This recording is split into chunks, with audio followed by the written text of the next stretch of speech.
Running a successful Airbnb business does not mean you have to have 150 apartments with 20 VAs, each managing 10 or 15 apartments and just running a logistical nightmare. I've tried that model, I've seen it, and it just doesn't work. You don't have to have 100 properties to make money from Airbnb. There are way better methods to scale your business and make significantly more money than trying to go for 150 properties. The best method, in my opinion, has simply been and always will be just getting six-figure apartments or as close to that as you can. So just for context, if you don't know me, hi, so my name is George. In the last 2.5 years, I've been able to build a multi-7-figure Airbnb business simply by only looking for six-figure properties. What I'm gonna be doing in this video, I'm gonna be talking about why I chose to go this method instead of getting 100 properties and how I consistently find six-figure properties. So the problem with scaling by getting 150 apartments or 1,000 apartments is just the amount of logistics and the headache and the nightmare that's involved. Look, I'm not here to preach one versus another. That I've said this before, I'm gonna say it again. You can get rich doing anything. There's tons of different models in Airbnb and short-term rentals that you can to become successful. And it really just comes down to what you're willing to handle and what kind of business that you wanna build. So I'm not here to throw shade on it, but I am here to talk about the reality of running a business in that way. And that just comes with a lot of handling, a lot of management, which some people love the grind and the hustle. But what I'm realizing, and a lot of people in my community and in my circle in the Airbnb space are realizing, that it just doesn't make any sense if I can get 10 houses or 20 houses that make me the same amount of revenue as 100 of these apartments. I have half of the staff and I keep 20% more at the end of the day because I just have less logistics and I get to actually sleep at night. What's the likelihood of you getting sleep at night or rest or just less headache when you have 100 apartments with 2 people in each apartment, or you have 20 and it's just groups that hang out together that are just minding their own business in their own house? It could be for a birthday party. It could be 2 families coming in together. They bother you and message you less because just everything that they need is usually just tends to be in the house anyways. So this is why I chose the six-figure listings route. And honestly, I don't regret the decision. Now I want to talk about what goes into a six-figure listing and how I actually find these listings. So six-figure listings is really just all going to come down to space and experience. That's it. You want to have space to be able to cultivate a large amount of people, and you want to be able to create an experience that allows them to want to stay in the house. The more things that you can have, or the more reasons that you can give them to want to stay in the house, the more they will actually be willing to pay. I'll give you an example. Amenities that work very well are things like hot tubs or game rooms. Like those work extremely well. There's a few others that you can add, but those work extremely well because it keeps them in the house and it keeps them having fun. Pool tables work amazingly well. Arcade games, like having those things, yes, they're gonna cost you a pretty penny. I mean, of course it is. But at the end of the day, the amount of money that you're gonna be able to charge, you're gonna get a significant return on that investment. If you can cultivate an experience for your guests, they will pay you significantly more money because they're creating an experience that they're going to remember. Either they're going to remember or their kids are going to remember and they're going to talk about. And that's what they want. Travelers want to pay for an experience. That's the only reason they're traveling. Most of the time is they're traveling because they want to go somewhere, see something, and experience something. That's why Disneyland brings in billions of dollars a year. It's all an experience. So what you want to do is you want to capture that experience, give them that hype, give them that excitement, and they're willing to trade dollars for that. And that's my fundamental philosophy. So I hope this makes sense. What I'm going to be doing next is I'm going to be talking about exactly how I find these properties and exactly how I'm able to know with a high degree of certainty how much money I'm going to make. So stay tuned because I have a lot of very good nuggets for you that are genuinely going to, if you take this step, they're actually going to change your life. So actually take notes and pay attention because now I want to get into the more technical side of it that's really just going to bring you more money. So when I'm looking for high earning properties, the first thing that I want to do is I want to find out where are the other high earning properties in the city and where are the other hotspots, like where are high travel destinations in a city, where are other top performing properties located in the city. And I could do all of that on the Airbnb market research side. And then what I then do is I go and then wishlist these properties.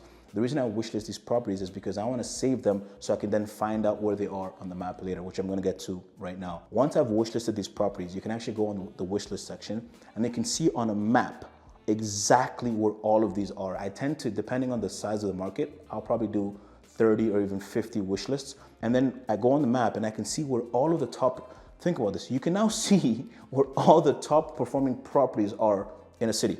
The biggest, best experiences, high reviews, beautiful pictures, you can see where all of them are. And what you're gonna find is that when you have enough data, you're actually gonna start finding pockets within the cities of where these properties are located. One neighborhood might have 20 houses, one might have 2 houses, one might have 15 houses, one might have 7. So what that tells you is that these neighborhoods are hot zones. Now what I do with that information is I go and I try to look for those properties. I try to look for similar properties to those high performing properties in that neighborhood. So then I go to that neighborhood and then I either drive around or I go to somewhere like RentFaster or Zillow and I just try to look for these properties very similar to the ones that are already performing in those exact neighborhoods. Then I take that information, I find these houses, pictures look good, the space is gigantic, and I can fit a lot of things that would allow people to want to stay and have fun in the house. Then I take that information and I go on a website called AirDNA. AirDNA is very good because it gives you just a high-level overview of what the revenue is, and it can also give you a little bit of insight as to what the revenue of the other houses are in that area. So I take that information, take their address, put it on AirDNA. It gives me the nightly rate and the occupancy rate of that place, and of course the yearly revenue. So now that I know exactly how much this house is going to make, let's say it tells me it's going to make about 80, 90, $110,000 per year, and I have that information. Now I know exactly like how much am I going to keep in profit. Keep in mind, I'm renting these houses. I'm not buying these houses. I'm going to be renting them. So I have rents to pay. So what I want to do is I want to figure out with my rent, with my costs, how much am I going to keep in my pocket every single month? And that's where a big discrepancy is with a lot of softwares and business owners. All they really care about is how much is the house making. But especially when you're starting out, not a lot of people know where to find out exactly where to get the profits. After all my costs, how much am I keeping in my pocket? So what I do now with that information, which is the nightly rate and the occupancy rate, I go on a website called Magic B&B. If you want a link to Magic B&B, just click the link below. It'll give you access to it. I think there's a free trial, and I think they also have a promotion for lifetime access, which is very cheap right now. But what that does is you can now input all the nightly rates, the occupancy rates, you put in the bedroom count, and it now breaks down the entire cost. I'm talking about cleaning costs, utility costs, softwares, maintenance. It breaks down everything for you. Really just giving you an idea of exactly how much profit you're going to be left over with at the end of the month. Now, the really cool thing that I do after that is I now want to see what's going on in the area. What are some things that I should take note in the area? And this is why Magic B&B is also a very amazing website, because it has an AI component, and this AI component in Milo, you can go in and you can ask questions based on the area. Hey, what's the area like? What are some really cool things that happen in this area? When is the top season? When is the lowest season for this area? What should I look out for? What are some hidden costs that I might not know about? What are some amenities that I should add that would increase my nightly rate? What are some things that I can do to increase my nightly rate by about 20%? What are some options? And it will do a search of the area, see exactly what's going on, see if there's any events, and then tell you, hey, during this time it's peak season. During this time there's also usually these kind of events. So this is a good neighborhood because of these reasons. Or you can now add these things to be able to create more revenue for yourself. So I take all of that information now, look at my cost, and then I now have an entire data set of exactly how much money these houses are going to make me. Now I simply just go to the landlord and I present this deal. I could either partner with them and they get 80% and I get 20% for managing the property, or I just pay rent on it like I would a regular tenant. I furnish it myself, and I spent $40,000, $50,000 in furniture. The house is gonna make me $120,000 a year at a 25-30% profit margin. I will make my money back within the first year or so, and then I have a 3 to 5 year lease. And then the next 4 years are just me just collecting revenue in this property. And then you do that enough times, you can get to 10, 15, 20 properties, make over 7 figures a year, and you don't have to manage 150 properties.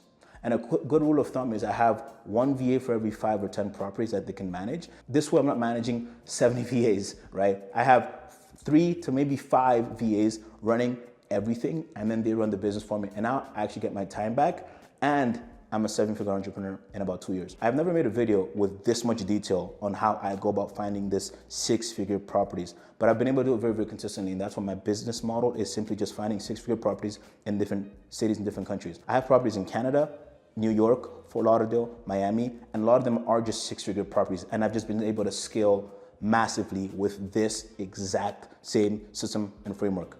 So now you have it. You can go and get 1,000 apartments. I mean, if that's your prerogative, 100%.